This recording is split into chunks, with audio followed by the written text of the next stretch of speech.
শবে কদরের ৮ রাকাত নামাজ কিভাবে পড়বেন, মোট কত রাকাত পড়বেন?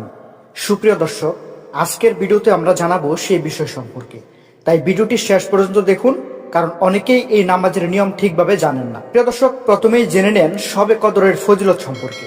পবিত্র কোরআনে আল্লাহ তাআলা বলেন, শবে কদরের রাত 1000 মাসের চেয়েও উত্তম, অর্থাৎ এক রাতের ইবাদত 83 বছর 4 মাস ইবাদতের চেয়েও বেশি সওয়াবের সমান।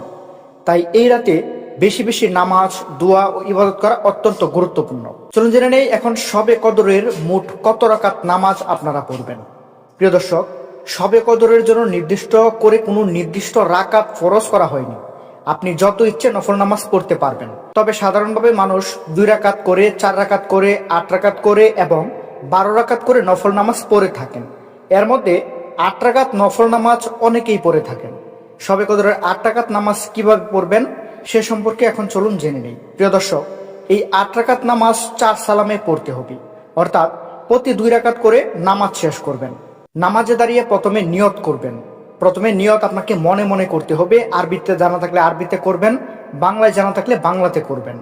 বাংলায় এভাবে করবেন, আমি নফল নামাজ পড়ার নিয়ত করলাম আল্লাহর সন্তুষ্টির জন্য, কিবলামুখী হয়ে আল্লাহু আকবার। এভাবে বাংলায় নিয়ত করলে আপনার নিয়ত হয়ে যাবে। তারপর প্রথম রাকাত পড়বেন, নিয়ত করে আল্লাহু আকবার বলে নামাজ শুরু করবেন।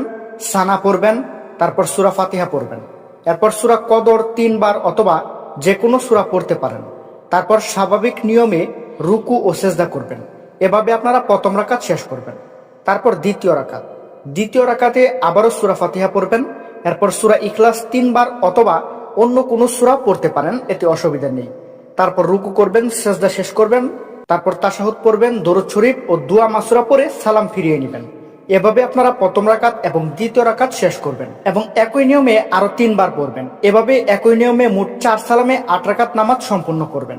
নামাজ শেষ করে বেশি বেশি দোয়া করবেন, কারণ এই রাত হলো দোয়া কবুলের রাত। তো প্রিয় মুসলিম ভাই বোনেরা, শবে কদরের এই মহামূল্যবান রাতে আমরা যেন অবহেলা না করি। এই রাতে নামাজ পড়বেন, কোরআন তেলাওয়াত করবেন, বেশি বেশি ইস্তেগফার করবেন, আল্লাহর কাছে নিজের গুনাহের জন্য মাফ চাইবেন। হয়তো এই রাতেই ইবাদতের মাধ্যমে আল্লাহ আমাদের পুরো জীবন ক্ষমা করে দিতে পারেন। তো ভিডিওটি ভালো লাগলে অবশ্যই একটি লাইক, কমেন্ট এবং শেয়ার করবেন। আর ইসলামিক ভিডিও প্রতি আমাদের চ্যানেলটি সাবস্ক্রাইব করবেন। আসসালামু আলাইকুম, আল্লাহ হাফেজ।